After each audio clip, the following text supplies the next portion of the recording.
Hi, Lisa Hanson here. I am running for state senator for District 23 for the state of Minnesota. I put out a question a day or two ago on my Senate Facebook page. Why is Lisa Hanson running for state senator anyway?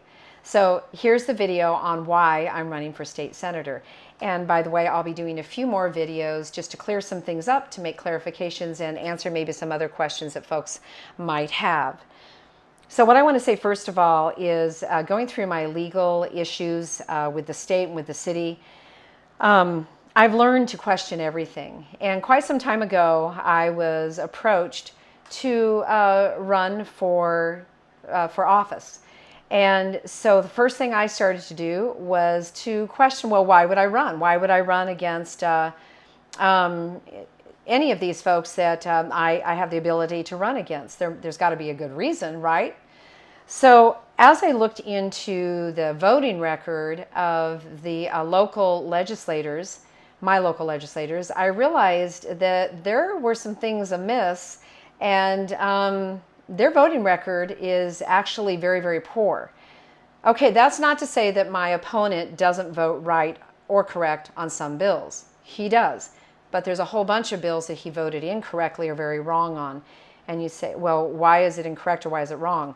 Because it works against the people, not for the people. And as legislators, our legislators take an oath when they take office to uphold the constitutions to protect the people's God-given rights. So I fault my opponent for that because he has voted very badly on some bills that have actually hurt the people rather than help the people, rather than support and uphold our constitutional God-given rights, constitutionally protected God-given rights. One of the things that I'll mention here, and I'm not going to stay long on this, is omnibus bills. Omnibus bills are unconstitutional, number one. Our state constitution declares that all laws must be single subject laws. How do you take a multifaceted, legislative or bill and squeeze that into a single subject law? I've been asking people out on while I'm door knocking and on the phone. I've been asking folks, how do you do that? How do you take a multi-subject legislation and squeeze it into a single subject law? And to date, no one has been able to answer that question. Probably because it cannot be done. It's impossible. So number one, it's unconstitutional. These bills are garbage bills. And what I'm told by legislators is, well, we got to take the bad so we can get the good. And I say to that, hogwash. That is not true. We are better than that. We are smarter than that. And we need to be keeping our constitutional oath as elected officials. So I say there's a better way to go about this. Single subject bills. Now, I know that some of the legislators, local legislators, and legislators all over this good state of Minnesota are in favor of going back to single subject bills, but they're not doing what it takes to get us there. So they continue to harm the people. My opponent voted yes on 11 omnibus bills last year alone. So what do? Well, the Declaration of Independence is very clear. It tells us basically, I would encourage you to read it. If you read it again and again and again, so that you can learn it. I'm still learning all of our founding documents. Excuse me. I am still learning them. I have a whole lot to learn, and I'm happy to do so.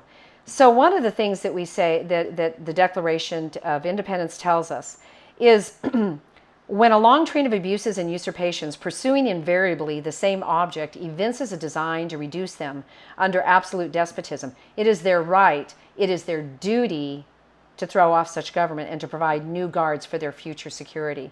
So we've been having this issue of omnibus bills, this game that they play for way, way too long, and it doesn't help the people. It hurts the people. And number one, again, they are unconstitutional. If I am elected as your next senator of District 23, when I take an oath, when I swear an oath to uphold the constitutions, to protect the God-given rights of the people, I will do just that. I will not violate my oath and violate the people's rights and liberties. Again, these are junk bills. They're unconstitutional. They have a whole lot of bad stuff in them. It's bad business. It is bad business to be doing things these way, and we've got to stop it. We have got to say no more to doing things the wrong way. We're only harming the people.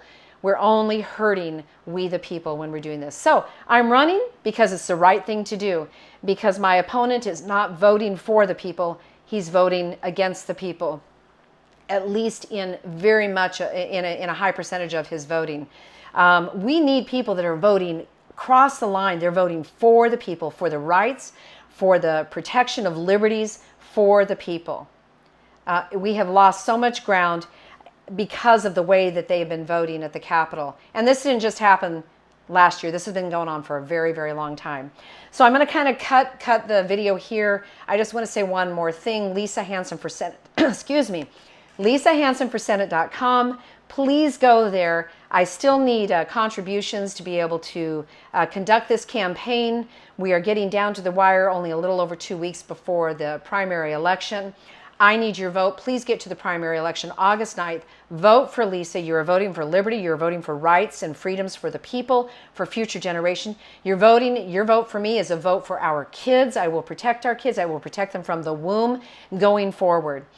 And there's a whole lot of other things we're going to get into in other videos. So thanks so much for listening. If you have any questions, you can certainly email me also. It's on my website. Just check out my website, and anything you can do would be very much appreciated at this point. If you can volunteer, sign up to volunteer as well. So thanks so much, and have a great day. And remember, do the right thing because it's the right thing to do.